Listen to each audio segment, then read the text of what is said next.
UP तक के subscribers अब 50 लाख। आपका धन्यवाद। नमस्कार, आप देख रहे यूपी तक और आपके साथ मैं हूं सुषमा। यूपी में 2 चरणों का चुनाव हो चुका है। पहला चरण जहां जाटों के इर्द गिर्द रहा, वहीं दूसरे चरण में 20 वोटर मुस्लिम रहा। मतलब मुस्लिम बाहुल्य जिलों में चुनाव हुआ और अब बारी तीसरे चरण की है और यहीं से मध्य यूपी से होते हुए चुनाव पूर्वांचल तक के रण तक पहुंचेगा। तो अब इन चरणों के लिए अलग अलग समीकरण बनाए जाने लगे हैं और इन समीकरणों का गुणा भाग संभव है सिर्फ दलित वोटों के जरिए। तो सभी दल इसमें लग गए हैं, क्या कांग्रेस, क्या बीएसपी, क्या बीजेपी। और रविदास जयंती ने इन दलों के लिए मानो एक ज्योत का काम किया, यानी ज्योति का काम किया है।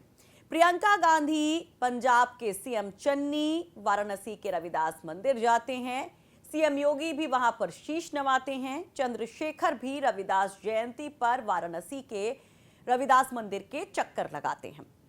जो नहीं पहुंच पाते हैं वो अलग अलग तरह से दलितों के बीच संदेश पहुंचाते हैं। पीएम मोदी रविदास जयंती से ठीक पहले वाली शाम को कई ट्वीट्स करते हैं और अपना संदेश देते हैं। वाराणसी के रविदास मंदिर के उद्धार के संकल्प से लेकर उसके पूरा होने की बात करते हैं।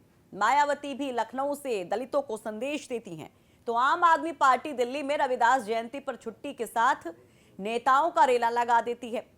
रविदास मंदिरों पर इनके नेता भी दिखाई देते हैं। तो अब जरा इसे समझते हैं कि इसका सियासी मतलब है क्या।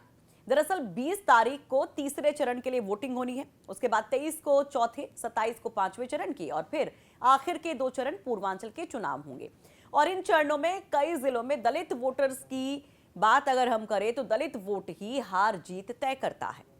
कई जिलों में 30% से ज्यादा दलितों की आबादी है, तो कुछ जिलों में 25 से 30% है। 3 दिन बाद होने वाले तीसरे चरण की अगर हम बात करें तो तीसरे चरण के कुछ जिलों पर अगर नजर आप डालते हैं तो ये आंकड़े आपको समझ में आ जाएंगे।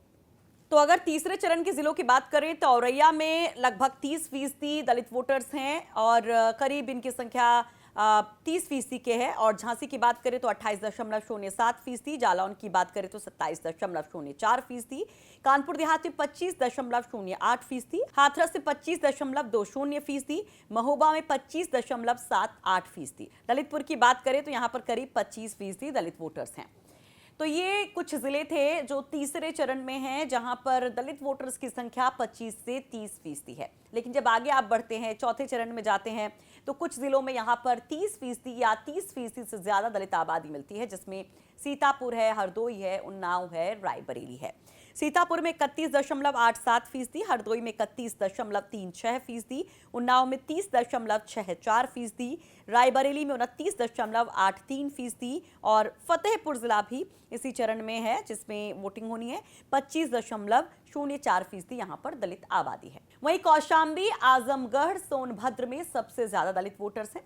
सोनभद्र में करीब 42% दलित हैं, जिससे ये बहुत ज्यादा महत्वपूर्ण हो जाता है। और ये जिला तो वाराणसी के बिल्कुल पास में है और आपने देखा भी था कि इसके पहले किस तरह से यहाँ पर काफी सियासत दलितों की गरमाई गई थी, जब वहां पर एक हिंसा हुई थी और उसमें प्रियंका गांधी किस तरह से पहुंच जाती हैं वहां। तो अब आप समझ सकते हैं कि रविदास जयंती तो बहाना है, दलित वोटों पर निशाना है। तो कभी संक्रांति के मौके पर दलितों के साथ खाना खाने वाली तस्वीरें आती हों, या फिर खुद को दलित हितैषी बताने वाले तमाम संदेश आते हों, या फिर रविदास जयंती के मौके पर पूजा अर्चना की तस्वीरें हों, तमाम संबोधन हो, वो सियासी संदेश हैं इस वोटर को साधने की, क्योंकि जिसने भी दलित वोटर्स को साधा सत्ता उसके हाथ में आ जाती है। ये यूपी के लिए कहा जाता है। तो तमाम पॉलिटिकल खबरों के लिए देखते रहिए यूपी तक और पढ़ते रहिए यूपी तक.in।